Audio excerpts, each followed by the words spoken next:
Vicky.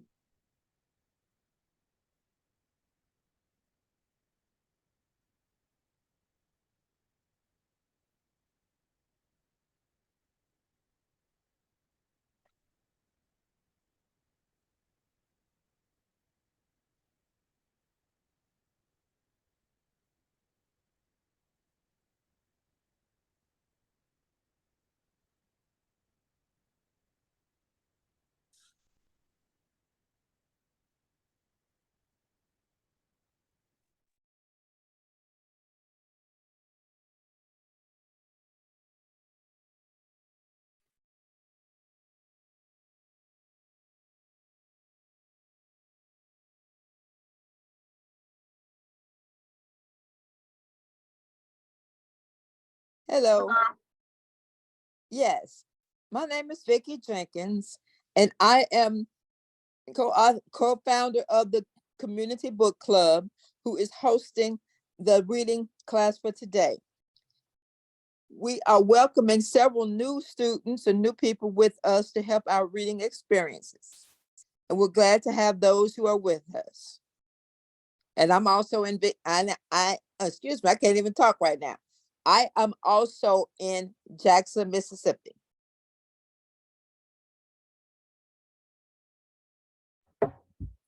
Hello, my name is Miriam Yusuf. I am 12 and I'm in sixth grade, and we live in Tennessee. Hello, my name is Salama, and I am in third grade, and I live in Tennessee.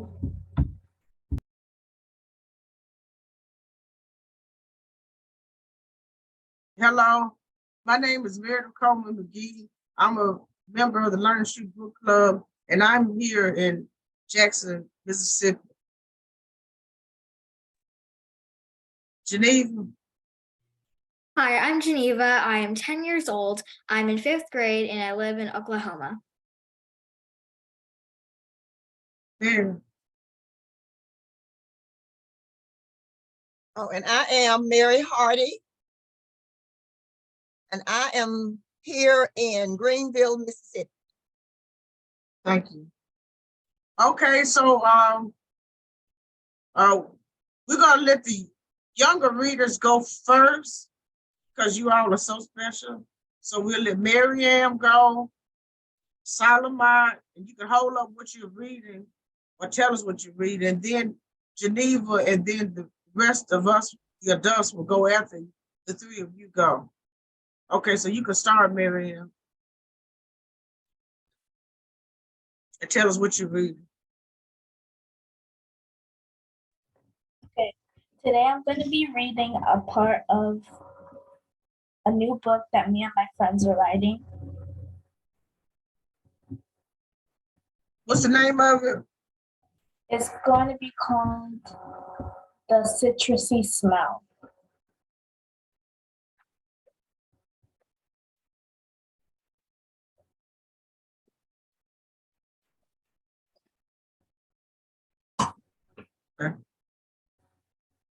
Okay, so I wrote chapter 4 of this book. My friends have the other chapters, so I'm just going to read the one I wrote. Okay. Chapter 4, the first day of school. At 5:30, I woke up to the sound of my alarm chiming on the old creaky bedside table beside my blue lamp. We haven't really started furnishing our house yet, so most of the things that come with the house haven't been moved or replaced with any of our saved or new furniture. No, I'm not ready to start the first day of school yet, I say with a grouchy tone. Then from absolutely nowhere comes my sister Lulu, nearly busting down my bedroom door saying, "Wake up, sleepyhead, it's our first day of school." Lulu is a nickname we gave her because she always wears her favorite puffy tutu. Her actual name is Lucy. I jolt up from my bed with my hand over my heart, pounding in my chest like it's about to jump out. Lulu continued. Mom told me to wake you up, and she says breakfast is ready, she says with a smile. The moment Lulu came into the room, I could smell the citrusy perfume from the day we moved in. I love the smell, but it's been 3 days since she's been wearing it. Isn't the perfume supposed to be worn out by now? I said in my head. But I ignored the fact that the perfume hasn't worn off yet and sighed and looked up to her with an annoyed expression and told her, "Tell Mom that I'll be down in a few." Then I scrambled out of my bed and walked to the bathroom to get ready for school. About 15 minutes later, at 5:45, I was all dressed and packed for my first day of school. Then I headed downstairs for breakfast and saw everyone getting ready for their day. "Hey, Sophia," my mom said, "your breakfast is in the kitchen on top of the kitchen table. We have to be out of the house by 5:50 so you aren't late for your first day of school." "Okay, thanks, Mom," I said with a smile as I headed down the long hallway to the kitchen. Then I thought, I'm not really excited for my first day of high school. One big reason is because I have to wake up to the sound of Lulu's voice each morning. Once I got to the kitchen, I saw a plate of eggs and toast with a side of orange juice. Not bad for breakfast early in the morning. But instead of smelling the scent of eggs and toast, I smelled that perfume again. But Lulu wasn't there. This is starting to freak me out. Then, in that moment, I knew in the corner of my eye that I saw a shadow just standing, staring, and waiting for my next move. As fast as a lightning bolt, I turned around in fear and in literal shock to see if what I saw was true.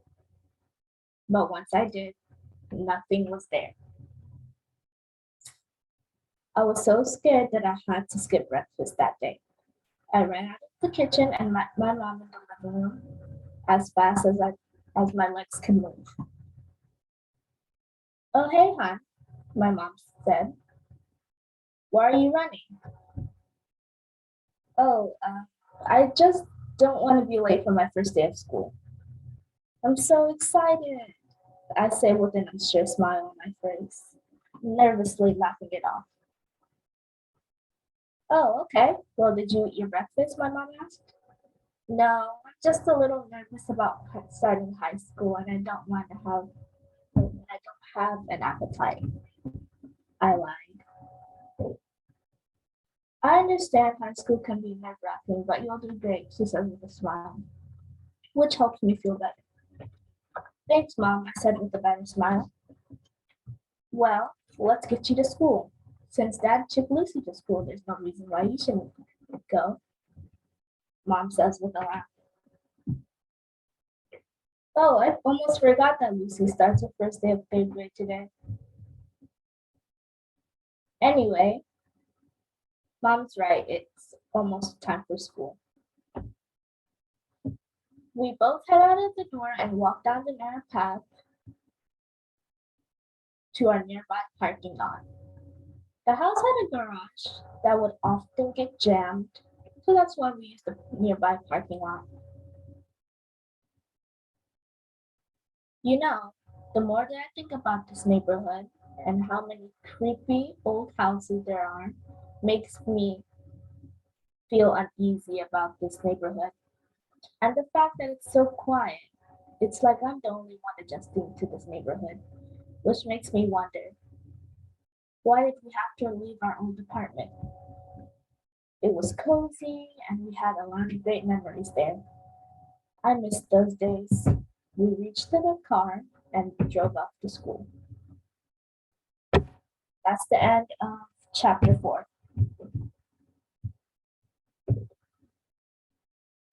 Yeah, I do have a question, Miriam. So you and some of your friends are writing this horror story and you wrote chapter 4. Yeah. How did this project start? Is this a school project or something you're doing outside of school? It's something we're doing outside of school. So one of my friends came up with this idea that we should make a book for like one of our goals for this year. And we're hoping to get it published when we're done. So Oh, very good. So how many chapters is in this book?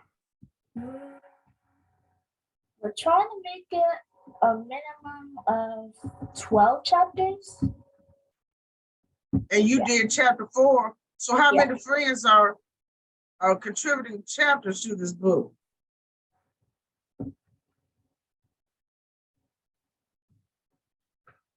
So 3 of my friends, Solomon and me, which makes it 5. Okay, so you all are gonna have 2 or 3 chapters apiece. Yes. Okay. Okay, very good. Oh, you get a little sense in there, huh? All right. That's good. Hey, Solomon, what you got here? I got the Lonely Penguins blog. The Lonely Pigeons blog. Oh my goodness, a pigeon has a blog. A penguin. Penguin, okay, has a blog. Penguin blog. June 15th. Hello everyone. Welcome to my blog. This is me, Panak. I'm a 3-year-old emperor penguin. I have been on a long swim to north to see the world. Now I'm finally heading south to my home in the freezing cold water of Antarctica.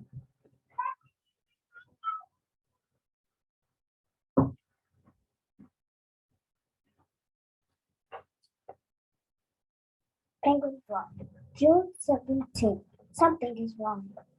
The seawater should be getting colder as I swim south, but it's getting warmer. Am I lost? I wonder. Am I swimming the wrong way?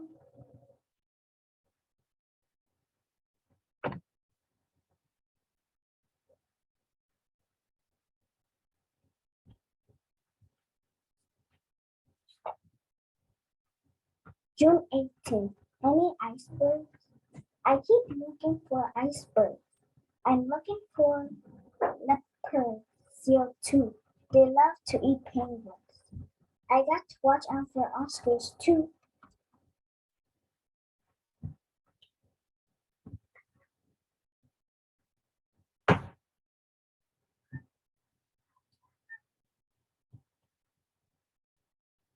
June 20th. I'm in big trouble. I was swimming along when I saw something white ahead. I thought it was ice and I was home at last. I swam straight for it, but look where I ended up.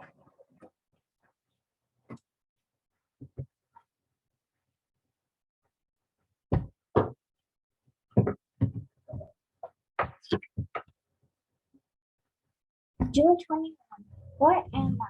People kept looking at me and taking photos. They said this is Peka Peka Beach. I am in New Zealand. I'm the first emperor penguin to come here in 44 years. That means I'm nearly 2,000 miles away from home.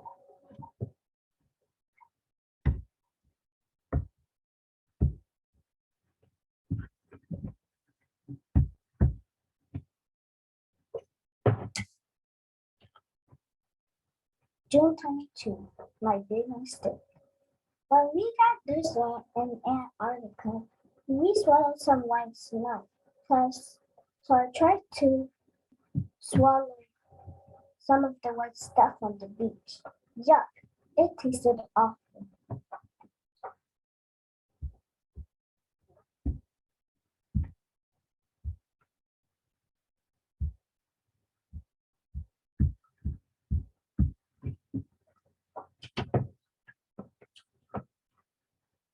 June 23. I feel sick. My stomach hurts so much, and I think it's from all that white stuff I ate. I'm worried. The people are worried too.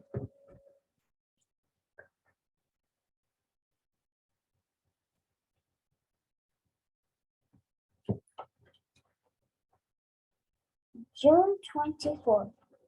Wellington Zoo. The people decided I need help. They taken me to Wellington Zoo. They made this special room for me. It is very cool. They even made a bed of ice for me to sleep on.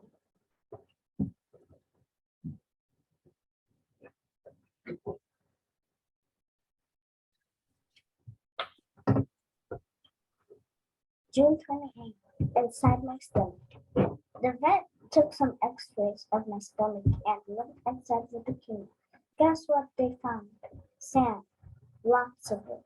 They took about a pound of sand.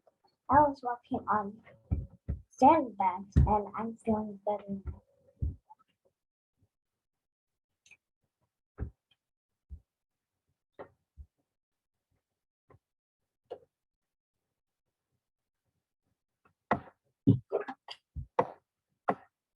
June 25. Snow. Today was the coldest day Wilton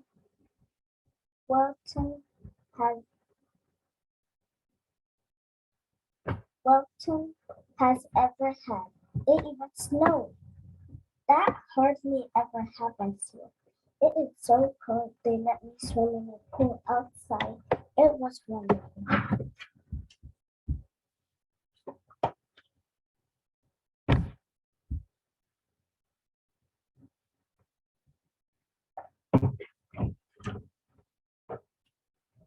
August 19th. Getting ready to go for it. I'm getting strong now. The vets at the zoo think it's time for me to swim back home. They are getting to take me halfway in the ship and letting me swim the rest. I can't wait.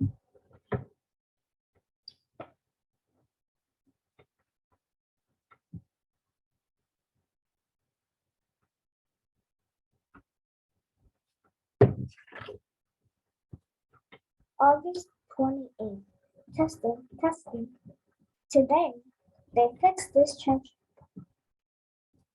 transmitter into my feathers. It will send out signals so people know where I am when I'm swimming. I hope it stays put.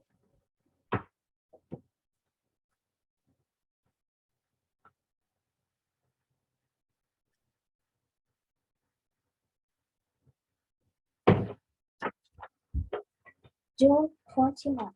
All aboard. They took me on a ship in a special crate.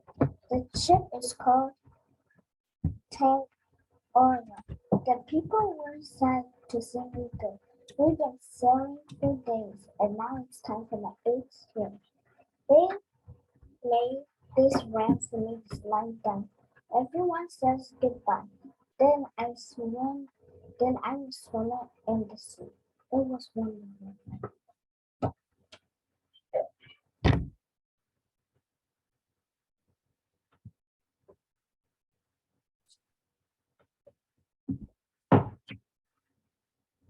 September 8th. Time to say goodbye.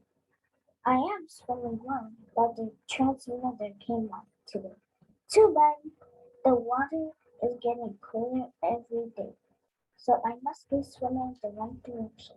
Soon I'll see ice floating on the water and other emperor penguins that when I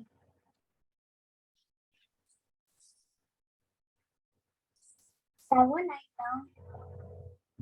I am home. This will be my last penguin vlog. This is Paco signing off. Thanks for your help. Goodbye.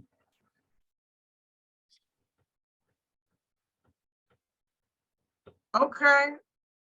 So thank you for that story. Can you give us like some of the important parts of the book that was important to you as a reader? Some of the pages that in this book were important to me is that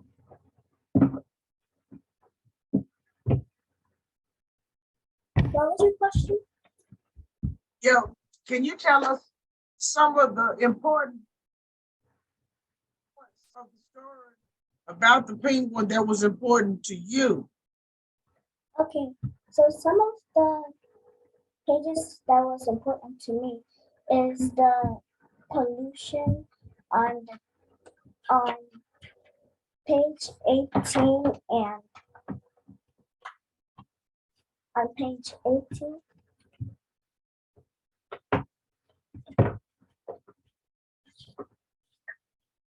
and page 14. Okay. And why is that important to you? Because it shows about the problem that the penguin has been facing and pollution. You mean the pollution that people put in the ocean? Yes, So you would like us to be friendlier to the environment, not to throw things in the ocean that are hurting penguins. yes. That's why it's important to you. Okay. Solomon is an environmentalist, I guess. Well, that's wonderful. I enjoyed the story. Okay, somebody said, oh, Geneva said, which causes climate change. Oh, okay. Thank you, Geneva. You know what climate change is, Solomon? No. Okay, we'll let Geneva explain that to you. Okay. Geneva, you ready to read? You can explain that too. Yeah, I also have something to read. So before I do that, climate change, it refers to like when the climate is changing. So climate is basically like what you expect of the weather, and how like the climate is getting hotter and hotter, and you can't even track it anymore. And it's really, really, really harmful to all of us organisms. It's not just the weather, it also like not just hot or cold, it also it's like in wind patterns, and it takes away a lot of habitats, and it hurts us all. And pollution and is one of the causes of it, because it's taking away animals' homes, and it's polluting environments and making it dirty. And it also emits these like gases called greenhouse gases, which make the earth hotter. And a part of climate change is greenhouse gases, because it makes it super duper hot. Greenhouse gases, like in a minimum, are okay, but when there's a lot, it can be very harmful. Okay, thank you so much for helping me understand. You're welcome. Thank you. Okay, so are you ready to read, Geneva?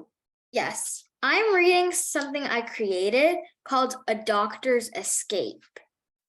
A Doctor's Escape. So is this like fiction? Yes. Realistic fiction. Okay. It's not finished, like a cliffhanger. So yeah. Yeah, how many pages are you reading? Like a little more than one. Like 1.5. Okay, and you're making this for school or for a personal project? It's not for school, it's just something I did in a class. Okay, go ahead. Thank you. I lay in between iron bars, my hand is clutching on them. My sweat shines on my hands. I've waited every single day since they unjustly locked me in here. Sure, laws are necessary to make sure the public doesn't do anything wrong, and I totally agree with that. But I got locked up just for taking a sick person who was in desperate need of help to the hospital by speeding a little bit. Doesn't the government understand that they're depriving a person in need from a doctor to make them feel better? Don't they understand that I was just trying to help someone? I sighed. The story of how I ended up here went like this. It was a lovely summer morning on a Sunday, and I was just happily walking in the park, the sun's rays shining on my honey-colored skin. Then I heard a scream. The delight of my little walk faded away instantly. Someone was in need of help. I ran as fast as I could to find a woman laying on the sidewalk with another woman laying on her lap. The woman's skin was really pale. Her eyes were barely open, and she was barely breathing. The other woman the sick one was laying on was panicking crazily and screaming for help, trying to wiggle the sick woman's body parts, trying to revive her. That's not how you help a sick person at all, I thought. I looked at them both shockingly. Come with me. I'm a doctor. I can help her, I said. Immediately, the woman was slightly relieved as I motioned them to come inside my car. I drove as fast as I could. I couldn't help but speed a little, or else the chance of the woman's survival was going to be really slim, slimmer than it is already now. My twists and turns on the road were really swift and quick, my tires squeaking due to the amount of intense friction. Finally, I had made it to the hospital I work in, and I called my coworker, Maria, immediately. I explained to her about the intense situation. Maria sprinted as fast as her legs could carry her. When she saw the condition of the sick lady, she was just as shocked and scared as I was. We got a hospital bed and carried the woman on it inside, and the woman beside her panicked and sweated with fear. The woman that accompanied the sick lady appeared to be a relative or sister of the sick one. Definitely her sister. I tried to calm down the sick lady's sister and asked her to sit down on one of the chairs in the waiting room, while Maria and some of my other coworkers came to the woman's rescue. As I finished consoling the woman's sister, I ran to help the other doctors. But as soon as I did, police sirens could be heard, their iconic wee-woo sound in the distance. I heard it getting louder and louder. It's probably just someone else's crime, I thought. It definitely can't be me. I'm innocent. But alas, they were coming for me. The police angrily stopped in the hospital, acting like the people in the FBI open up meme. I was immediately arrested. I debated with them, saying that they probably came to the wrong individual, which I believed at the time. Frankly, I had no idea that I was speeding, since I was too concerned with the sick lady. They denied my plea and demanded that I put my hands behind my back, like in the old school movies. I didn't know they still did that. So I sighed, my co-workers' mouths gaping sadly and shockingly. Since they had taken me to prison, things weren't going quite as well back in the hospital. Many people couldn't get the treatments and couldn't be assisted by the doctors and nurses. I'm one of the top doctors the hospital has, and I was well known and loved. But now, I'm in between iron and aluminum bars instead of lovely white concrete walls of medical business and study, where I truly belong. Today is going to be the day I've been patiently waiting for. The day of my great escape. I have some experience in a lethal self-defense system called Krav Maga, which was created for the Israeli army to fight. Today is Sunday, the same day of the week when the police arrested me. It's been a week since that brutal moment, but I can't stand being here. Besides, even if I've only been here a week, I should try and get possible. It's ghastly and brutal in this prison. The policemen are ravenous, trying to capture every single person. Most of the other individuals here are innocent, and we all share the same story, trying to help someone else in need, but having to slightly break the rules to do so in different ways and forms. I got it from my hard plank of wood. The police considered it a bed, but it was just a wooden plank with a pillow on top. No blanket, and it was really small, and scanned the area. The coast was clear. All of the police had gone out to Dunkin' Donuts to have some coffee and donuts. I figured this was the perfect time to escape and maybe even let some other innocent people out. They're going to be gone for a long, very long period of time. And when I say long, I mean long.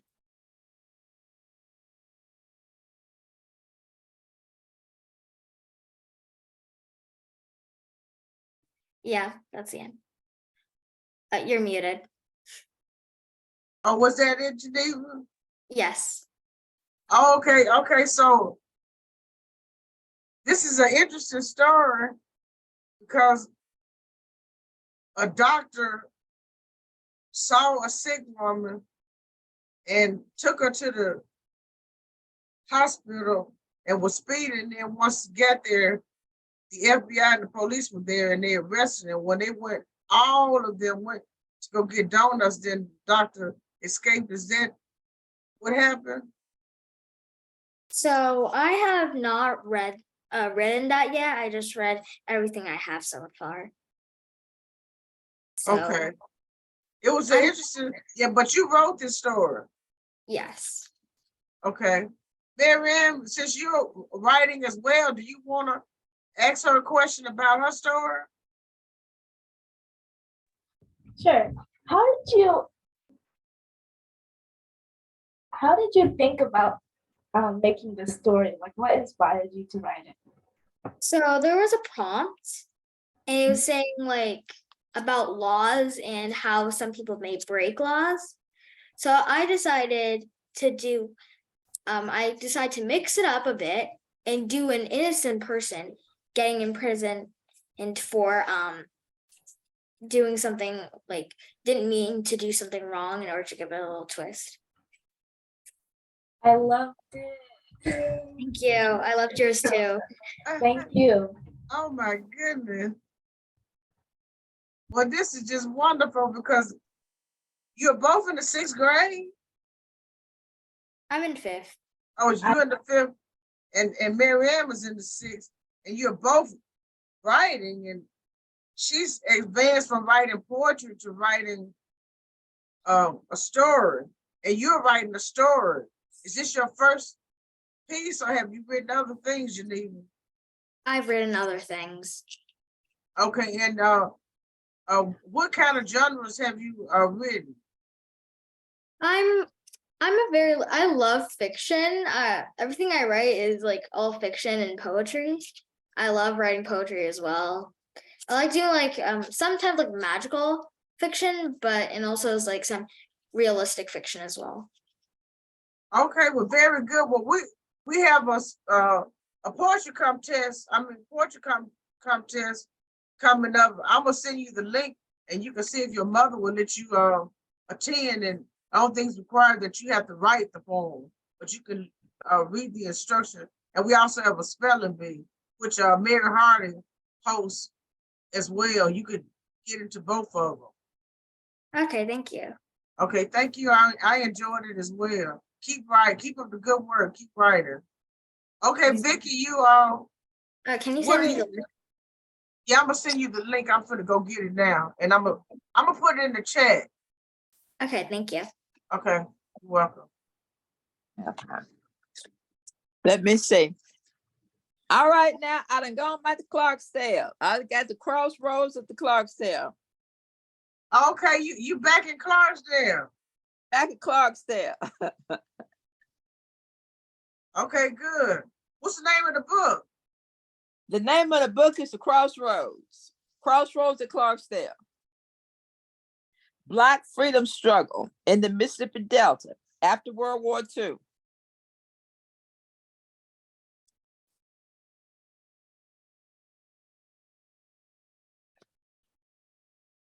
Okay, I Okay. got it. Washington was far away, defying a different post-war Delta. In Mississippi, the violence of white supremacy stains the land as in few other places in America.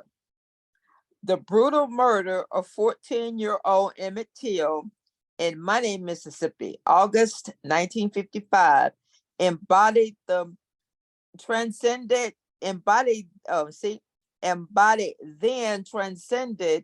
the violence.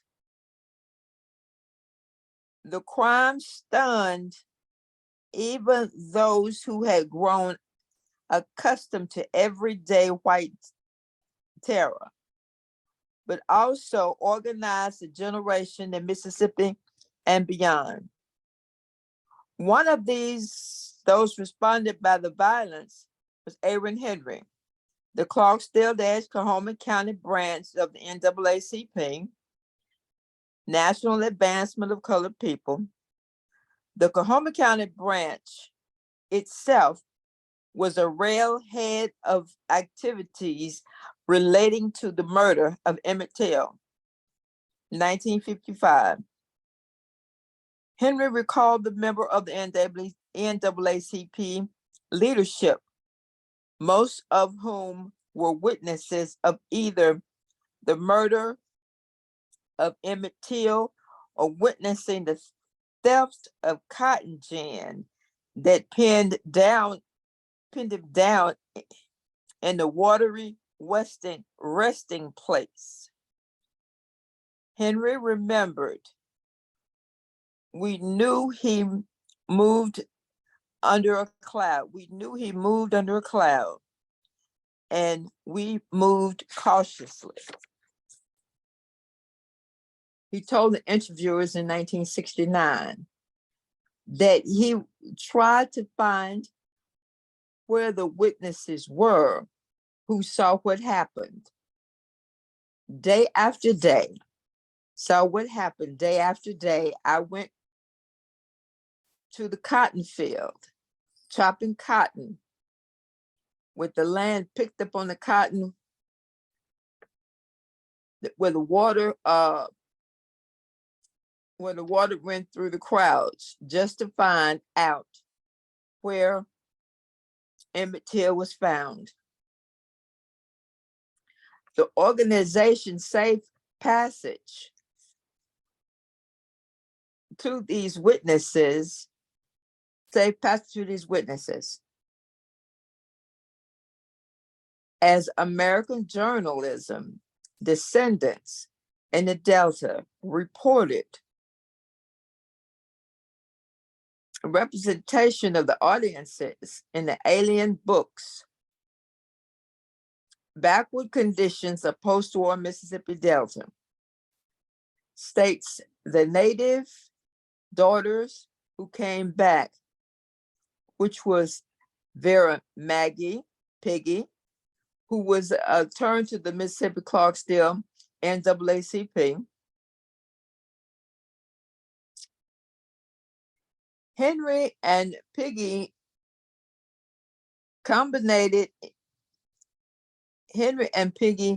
embodied the post-war session, Black freedom movement, virtually unknown in the national stage, the way too many voted for the greater part of their adult lives.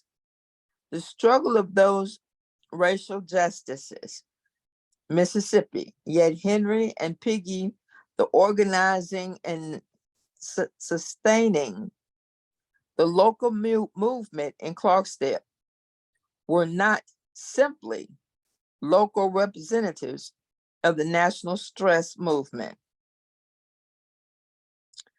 Clarksdale was not simply local representation of them, of the national mass movement.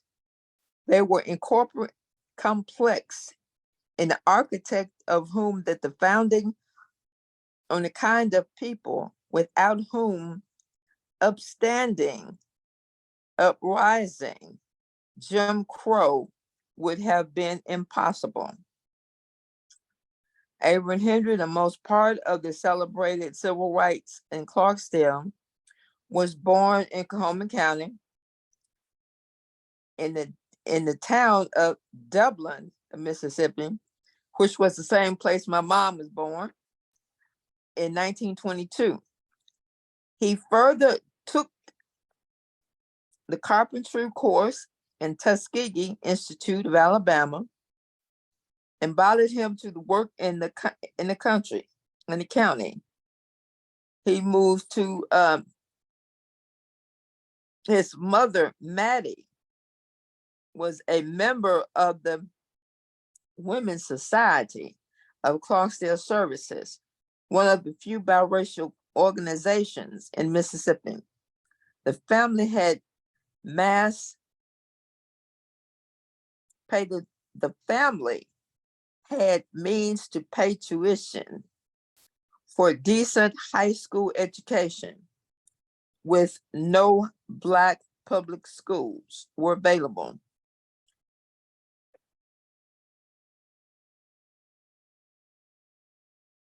The NAACP,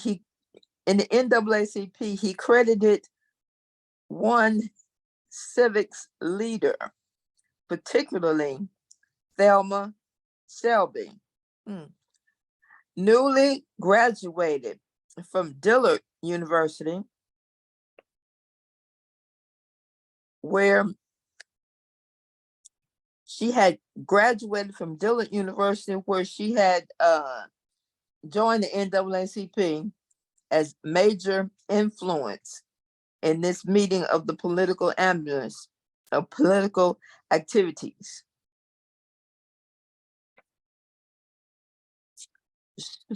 Serving the U.S. Army, he sought out the NAACP as struggle between the demonstration, see, I can't even say it, for the discrimination of the military and patriotism of Black soldiers exhaled through the service and sacrifice. Henry was impatient with the segregated facilities and the blatant racism on the ships.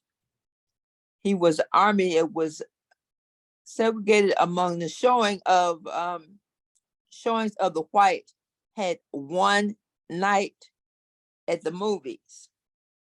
Henry recalled it particularly over Chaplin in Honolulu, Hawaii. White teaching and described the waters as a raining pitchfork, a magnet of babies. Raining pitchfork, a magnet of babies. The Black congregation walked out and never returned, preferring to attend the services in town. A year later, Henry tried to talk with his fellow Pan-Africans who founded the University of the Negro Improvement Association in 1914. I'm sorry, see, I can't even see that. In 1914, they seemed to,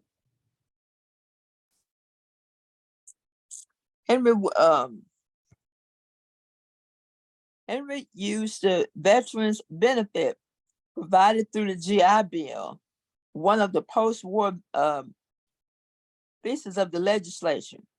A federal funding was trickled down to the hands of the African Americans, designed to reward the veterans for their services. The GI Bill provided tuition, sustenance, pay, and equal education, which was never available to Blacks.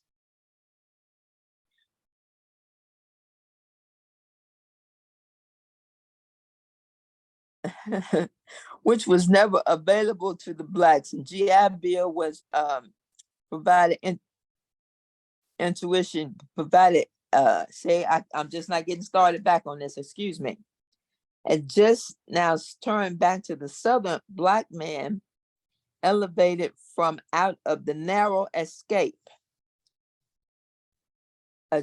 narrow escape achievement to Black in region. Henry enrolled at Xavier University, pharmacy school in New Orleans, and demonstrated his own boss and became his own boss.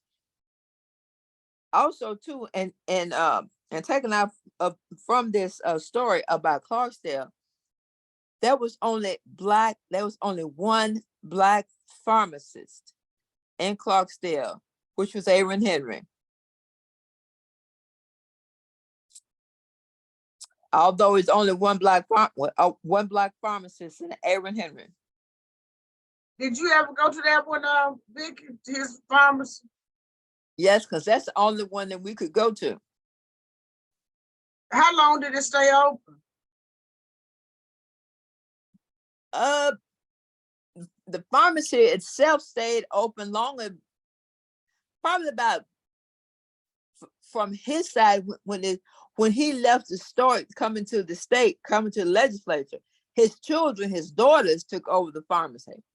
So the pharmacy itself, it stayed open till about 1970, because his daughters took over and they ran the pharmacy. Are there any black pharmacists in Clarksdale in the now today? No, Mhm. they're Yeah. not. Yeah, I 'Cause think Clarksdale is still back in the day. And I keep reminding Clarksdale is still back in the day. Mary, you didn't realize Clarksdale is still back in the day. what you mean by that, Biggie? Oh, I thought it was on the move, coming forward. Well, it's really not. In some cases it is, like they're trying to bring blues to tourism. That is just now becoming brought as a tourist attraction. Like when Morgan Freeman built that blues club, Ground Zero, that was the beginning of the blues coming to town, and were brought tourists to the town but before then, it really was not moving. Every business that had tried to start did not stay open. And I say this, and I don't mean it's negative, but yes, I do. One of the reasons why I know businesses could stay open, and several of them started, is Mr. Charlie won't give up his land. I say that jokingly, but that really is what the bottom line is. Mr. Charlie won't give up his land because no businesses will stay open. And there was a lot of farming. That was the biggest business. That was the biggest business, was the farmland. That is what's moving. Everybody who I grew up with has left town because there is nothing to do, no work, no jobs. There's really nothing to do. So that's why everybody I grew up with has left town. Well, there's a rapper, I can't think of his name right now. He created a successful business wing stop there. Was it Rick Ross? He's from Yeah. Clarksdale, right? Yeah. Okay. Yeah. Now That's that some was jobs. I say that was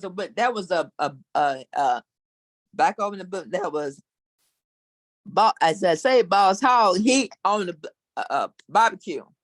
But as far as a restaurant like the one that you were referring to, these are Black businesses who are really just starting to open up. And basically what I'm saying is just because the blues have come to light, like the rapper that opened up this restaurant. Wing stop, Rick Ross. Huh? I think his name is Rick Ross, Wing stop. Right. He is just not opening up that businesses. So it's like a cafe, but opening up, and that's just really getting started just a few years ago, if that long ago. And like Mary, you were saying, it's moving up, but yes and no. Okay, well, thank you for that, Vic and Miriam or Solomon or Geneva. Do y'all have any questions to ask Vicky about what she read? She actually is from Clarksdale, Mississippi, which is the Mississippi Delta, where a lot of agriculture is and has been for 160 years. And the reason why I brought this up because of, it's the 60th anniversary of the March on Washington, and they having a book signing, but Dr. Watkins, he's over there at the museums and he's having book signings this weekend, I believe. And that's why I brought this up, because it has a lot to do with the time and what's going on right now. Because it also says about, even though in some aspects Clarksdale is moving up, but it's not. It's just staying still, I guess, for some who really want to start a business other than just like there really is really nothing actually to do. Like a job. Okay. Does anybody else have any questions to ask Vicky? Okay, they don't have any questions, Vicky. Thank you for Because reading it's really that. not known by a lot of people. Oh, Okay, Geneva. thank you, Okay. Vicky. All right, so Mary, you going next, or you want me to go? I have a poem I can share.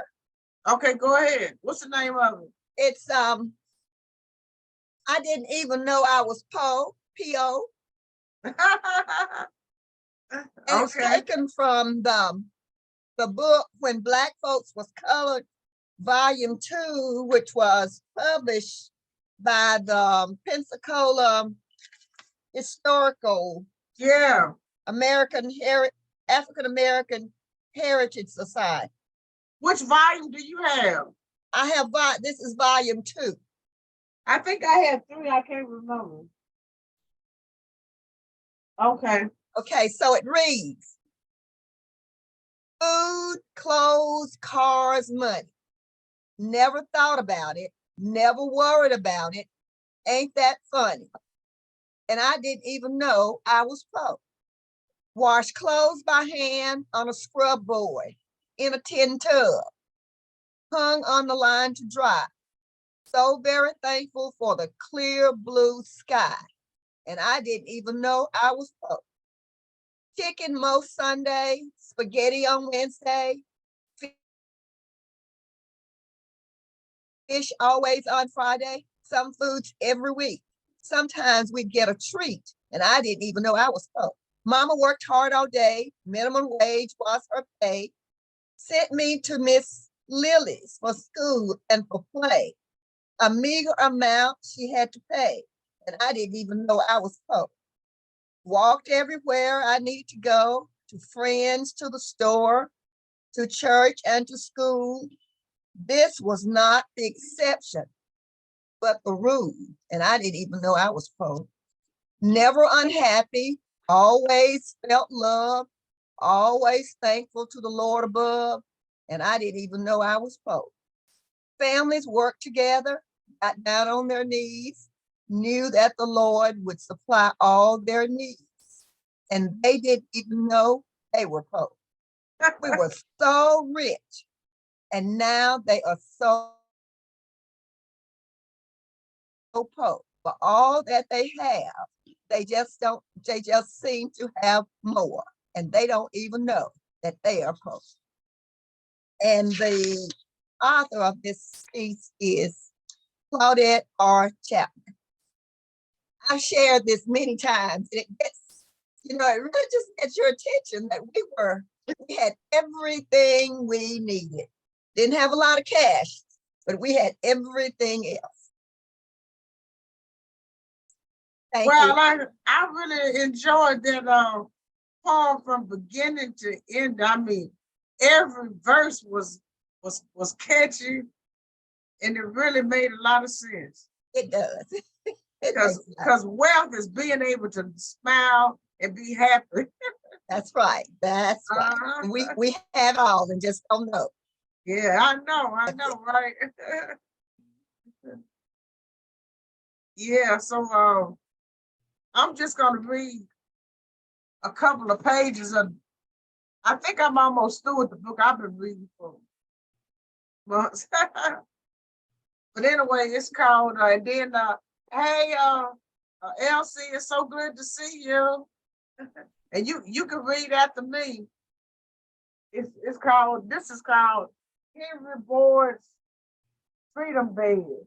It's a true story of a Kentucky slave who fought for his freedom and became one of Cincinnati's most important furniture makers. That's an image of the bed he designed, which is still circulating worldwide to this day. Okay. Henry Boyd's Freedom Bed. Henry created a bedstead that had a special stabilizing screw fastening system. If you know anything about carpentry, all of this would click in your mind. Okay, it tied the horizontal rails and vertical posts into a strong frame. And this is something with, can you see that?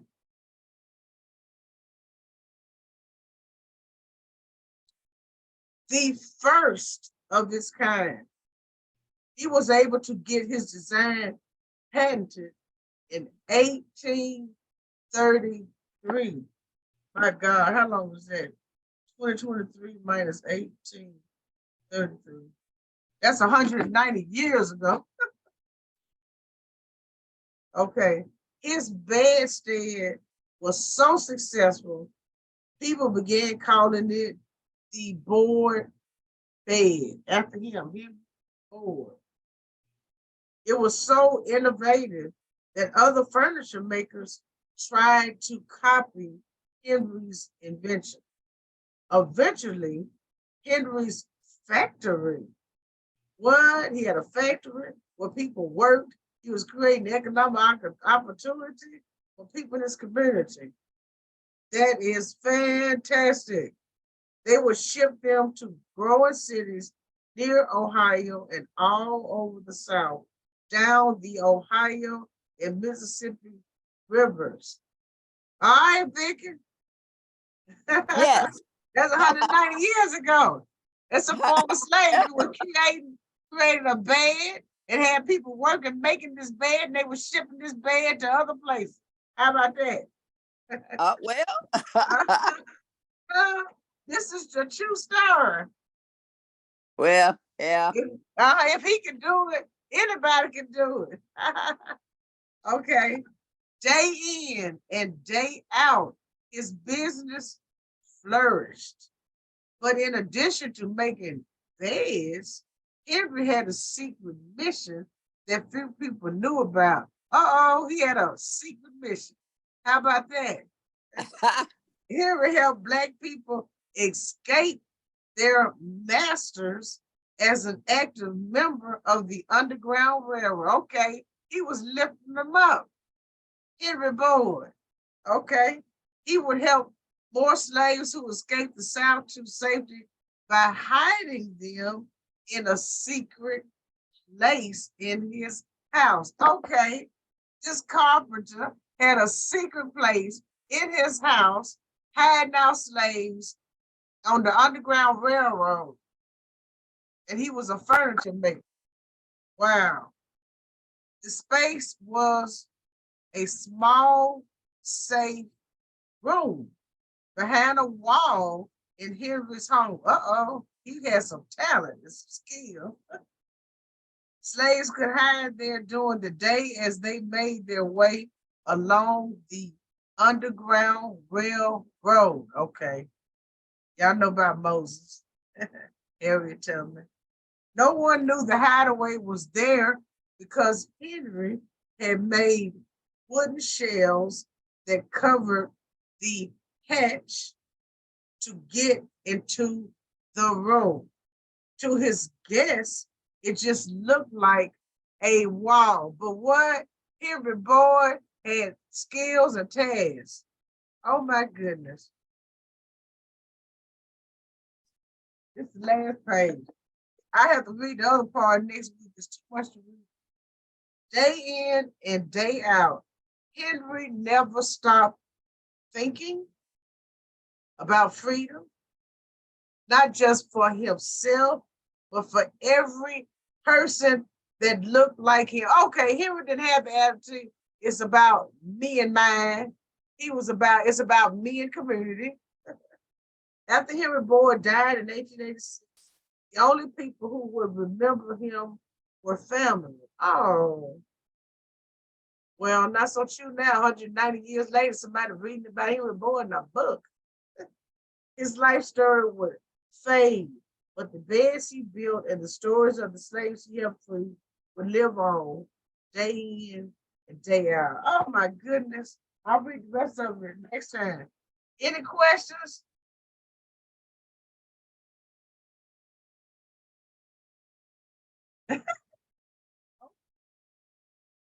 So, Elsie, what are you reading today?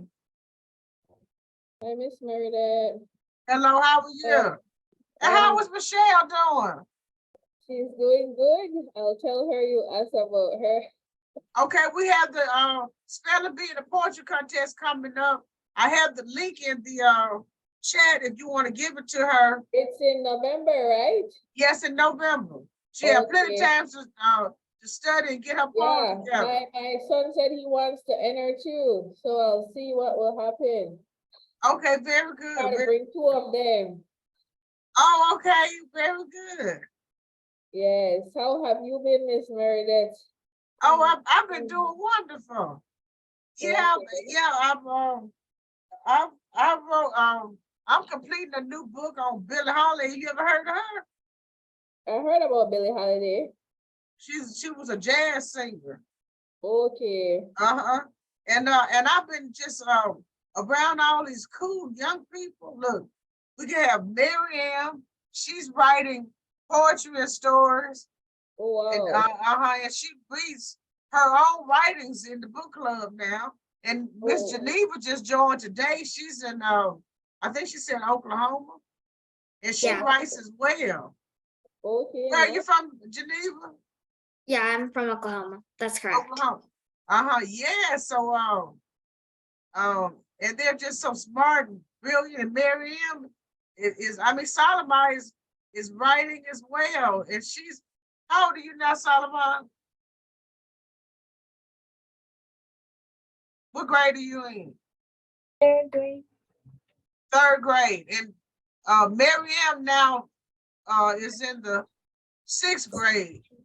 And you remember when they joined, Elsie, Solomon was Yes, 5 years old, remember. remember? She was 5, and I can't remember, I think Miriam was in the second or third grade. Yeah, Wow. so they just blowing literacy out of the water. Yeah, Oh, good. and Michelle won last time, tell her to get back in there. Yeah, I'll tell her. Yeah, so what you been reading? Well, I just got this new book, so I'll start from chapter 1. It's called The Beautiful Struggle. Oh my goodness. I have one of his books, but I haven't heard about this particular book that you have, The Beautiful Yeah. Struggle. So this is historic fiction. Yeah, It's historic fiction. so I need to check this one out too. Yeah, I have to get it. Yeah, my cousin sent it for me in Florida. Okay, and you're still in Belize? Yeah, I'm still here. Yeah, Okay. I'm not moving anytime soon. Yeah, how's the weather there? Extremely hot. Like how high? It's been like 104 here last week, but it's down a little now. What's the Well, weather there? For us, where is it right now? It's 88, but we have humidity, right? So it's just sweaty and icky, just that type of hot.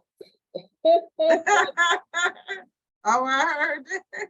Yeah, so let me do a little reading because I can't stay too long today. Okay. So I'll start with chapter 1. It said there lived a little boy who was misled. When they caught us down on Charles Street, they were all that I've heard. They did not wave banners, flash omelets, or secret signs. Still, I could feel their awful name advancing out of the lore. They were remarkable. They sported the stones of polish, but with no gold. They were shadow and angry, like they could three-piece you, jab, uppercut, jab, from a block away. They had no eyes. They shrieked and jeered, urged themselves on, danced widely, chanted rock and roll is here to stay. When Murphy Home closed in on us, the moon ducked behind its black cloak and fell point the lentes. Shuffle in boots in those days, Baltimore was fashionable, segmented into crews who took their names from their local civic association. Walbrook Junction ran everything until they met North and Biloxi, who cavern and honorless would punk you right in front of your girl. It was their numbers that tipped me off. No one else rolled this deep. We were surrounded by 6 to 8, but up and down the street. Lots of them took up different corners. I was spaced out as usual, lost in the caves of chaos and the magic of Optimus Prime vanishing trailer. It took time for me to get clear. Big Bill made them a block away, grew tense, but I did not understand, even after they touched my older brother with a right cross. So awkward I thought it was a greeting.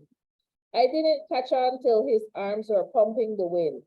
Bill was out. Murphy Home turned to me. Above all the factions, Murphy Homes waved the scepter.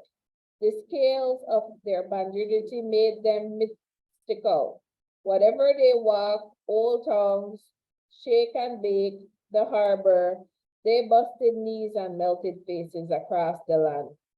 The name ran out. Murphy Home beat brothers with gas nozzle.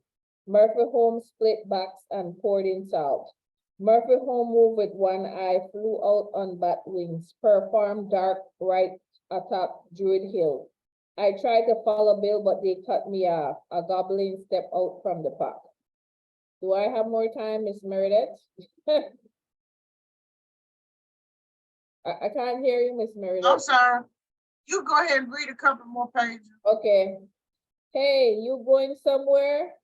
And turn me with a straight right.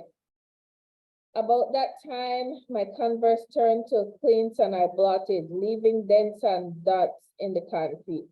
The street light flickered, waved as I broke ankles, blew blind when the bandits reached to check me. I left only imagination and air. I doubled back to Lexington Market. There was no sign of Bill. I reached for a payphone. Dad, we got banked. Okay, son, find an adult. Stand next to an adult. I'm in front of Lexington Market. I lost Bill, son. I'm on the way. I went to stand near a man about Dad's age waiting at the bus stop, like age could shield me. He looked over at me on Fraz and then back across the street at the growing phrase by Friends Youth. I knew that Dad and Ma saved me, pull up their silver rabbit. Sometime after I made the call, the dad ran off into the Sherman night to find his oldest son, and for the first and only time I was afraid of him. I know that Bill's mother, Linda, swooped down to the harbor and found Bill first. Shutted him back out of their crib in Jamestown. I knew that Bill returned to Toga days later. And when I told him how I dusted Murphy Homes, how I was on some kid flash level, he was incredulous. Fool, they let you get away so they could chase me. We live in a row house in the slope of Toga Parkway in West Baltimore. There was a small kitchen, 3 bedrooms and 3 bathrooms, but only one that anybody ever wanted to use. All of us slept upstairs, my folks in a modest master, my 2 sisters, Chris and Kel, when Black from Harvard University in an area where Dad also stored his books. There was a terrace out back with a rotten wooden balcony. I almost died out there one time. Miss Meredith, I'll stop there because I have to go see my son outside. Okay, then very good. Well, look, can you just give us like a brief summary of what you just read? Just like a minute. this is like just basically the introduction of his life of this boy. You know, this is a memoir of his life. So it's just starting out. Where does he live? I think it's Baltimore. Oh, okay. I think the Yeah. other book was sent, that I read was sent Yeah. there. Okay, well, thank you for I haven't stopping in. gotten away far, but I have to leave now. But I'm Okay. glad I got to see you while and communicated with you. So Okay, then. Well, thank you so much. Have a wonderful rest of the weekend. okay, you too, Miss Mariette. Bye, Okay, everybody. bye-bye. Okay, Solomon, I'm sorry, Mary Ann and Solomon, you all can read, and then, Geneva, we're gonna have to be brief because we only have 10 minutes left. So if you have a poem or something short to read, Sure, let me just find something. okay, I have a poetry doc I can read. okay. Just one moment.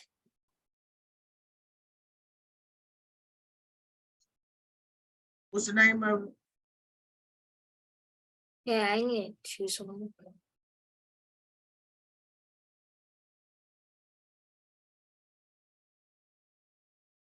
It's loading.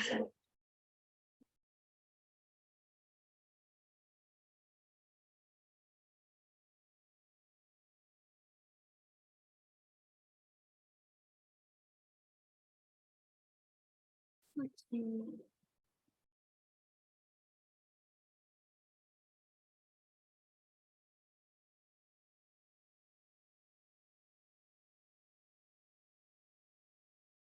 Okay. I found what I want to read. So it's a poem I made called Nature. Okay, Look around and see. You'll find the loveliness of glaciers. Watch, my friend, closely at all of the glaciers. See how they glisten and melt in sunlight. Let's look at the rest later. Oh, look, there's a flock of birds flying above us. Never can fly enough. And all the flowers blooming in the summer, they are never a bummer. The butterflies soaring and then drinking the nectar. After that, they are sure to feel better. The animals with all their unique sounds, all over the world, round and round. A lion rests under a tree, and the waves crashing on the shore of the sea. The froth bubbling and drizzling, and then the rain falls, pittering and pattering. The grass grows lusciously in rows, staying there all year and never froze. The snowflakes falling graciously from the sky, all different patterns that will drift and fly. Now you see the beauty of nature, which will never be a traitor, natural to the earth's ultimate percent, a magnificent descent. So next time you go outside, look around and see what you find. that was so beautifully written. I really enjoyed it. Thank Just you. such a prolific writer. It's wonderful. Okay, so Mary Ann, what you got?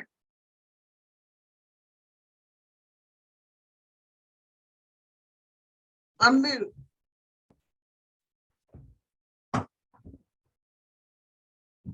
It's called Don't Pitch. Say that again. I wrote this poem for St. Patrick's Day from last year.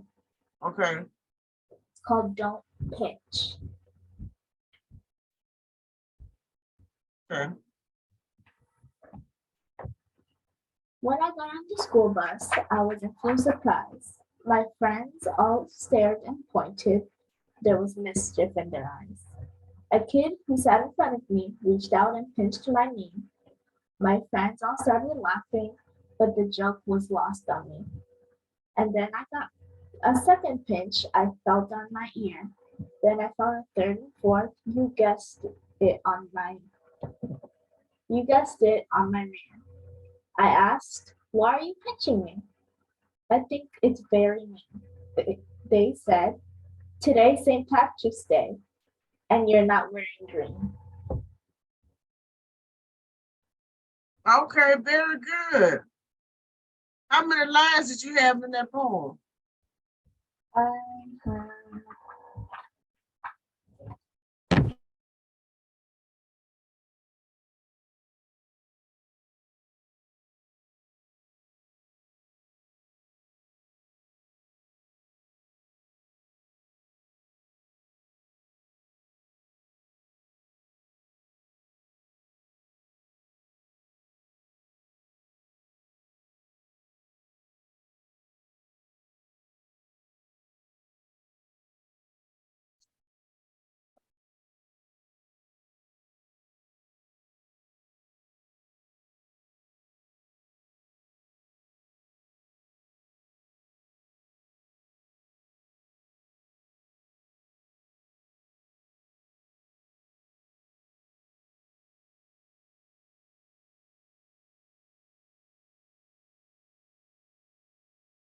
Okay. I think we lost it and they may come back. Geneva, Yes. since it doesn't take long to read a poem, I'm gonna read one and then you can read one. Okay. Okay. The name of the one that I wrote, I'm just reading one. It's on page 29 in my book. It's called Freedom and Liberty.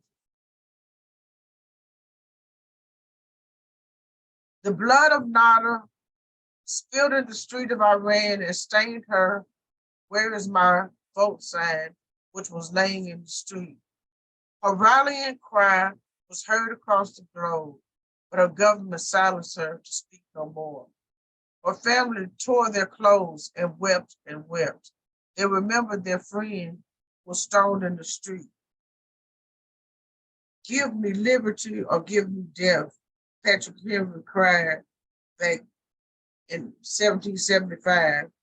Not much has changed. History repeats again and again. Must you deny the people their rights? Does it have to be this way? People continue to use your voice to improve this world. You can't stop now. This we know for sure. Keep singing and walking in the streets to freedom, liberty, and equality. Cover the globe, and the voices of the people are heard here and there and everywhere. Democracy, democracy. Where were you when they killed Jimmy B. Jackson and beat Mama to sleep? Democracy. Unless you deliver freedom and liberty, the cloak of death will knock this world to its knees. That's it. And I was really thinking about the young girl Nada who was protesting in Iran and was killed during the protest. Okay, thank you. You have one now, Geneva? Let me find one.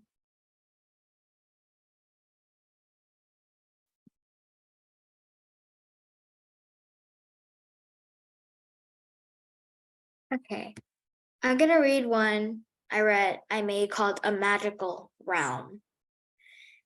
What if I told you there was a magnificent realm that was another part of the world entirely? And yes, I shall tell.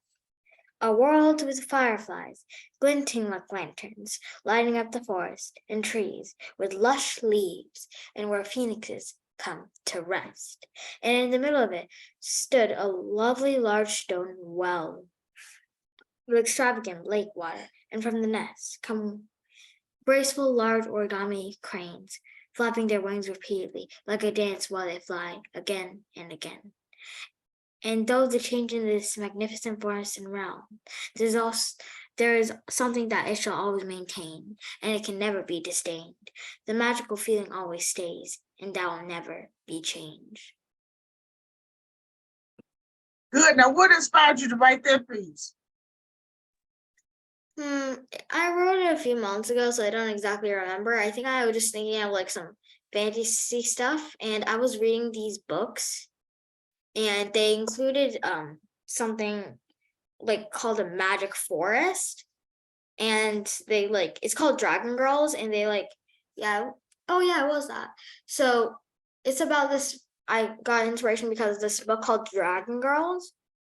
And they have to like turn into dragons, and they have to go into this place called Magic Forest, which is like another realm entirely that only they can get into out of the 8 billion people in this world. And they have to save the Magic Forest from evil. Oh, okay, very good. Okay, well, this concludes our reading program today.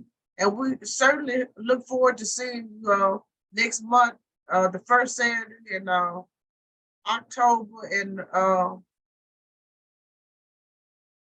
Vic, you have anything that you want to say before we end? Unmute. You're muted. Unmute. Also, it's actually a realm. All right. Am I unmuted now? Yes, you are. I wanted to say everybody have a good and happy Labor Day. Stay safe.